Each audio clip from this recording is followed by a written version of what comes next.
This is Pastor Ray Frank, Syracuse Wesleyan Church. Today is Monday, March the 20th. It just seems like the month's flying by. Well, I've been preaching a series of sermons on the Sermon on the Mount, Matthews 5, 6, and 7. And last Sunday I talked about the passage where Jesus is talking about not only should we not murder, but not get angry. And of course, the point that Jesus is making is that being a follower of Jesus isn't about just the outward performance or how we behave, but it has to do with the motives and the desires of our heart.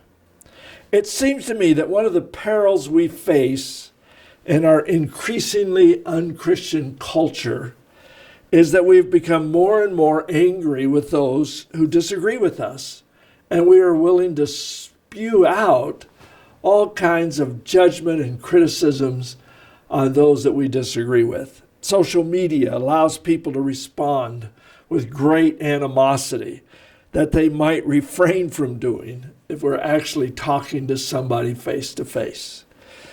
So I think it's important that we as Christians take a stand against such trends.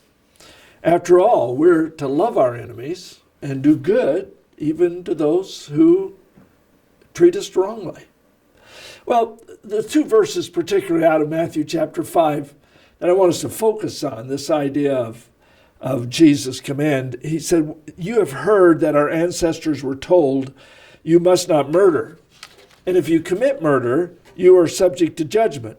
But I say, if you are even angry with someone, you are subject to judgment. If you call someone an idiot, you are in danger of being brought before the court. And if you curse someone, you are in danger of the fires of hell."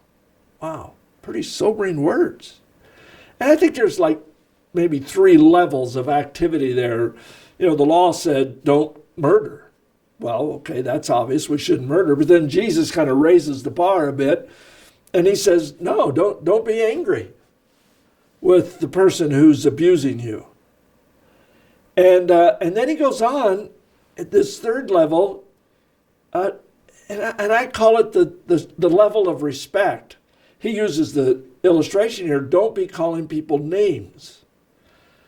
And in the New Living Translation, it uses don't call someone an idiot or don't curse someone. Well, I think we need to be careful about that. The Apostle Peter wrote in his epistle, "Respect everyone and love the family of believers, fear God, and respect the king." Respect everyone? Really? Even the person who cuts you off in traffic?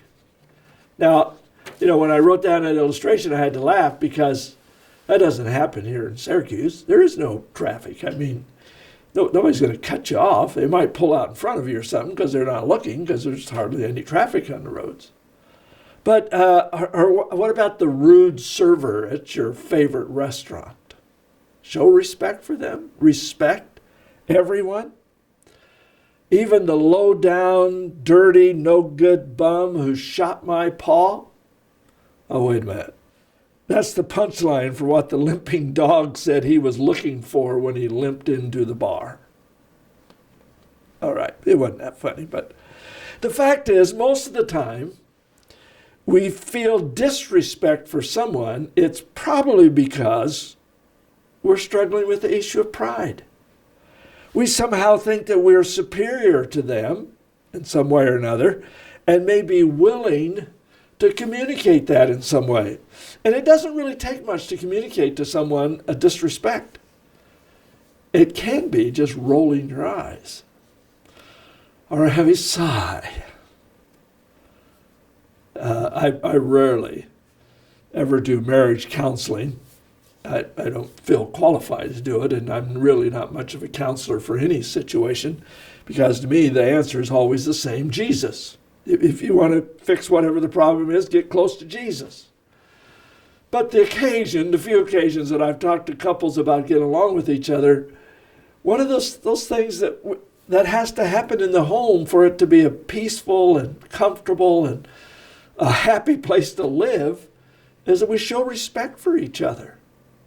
That there isn't that rolling of the eyes and the heavy sigh, but that we protect each other and respect each other's point of view, even if it disagrees with ours.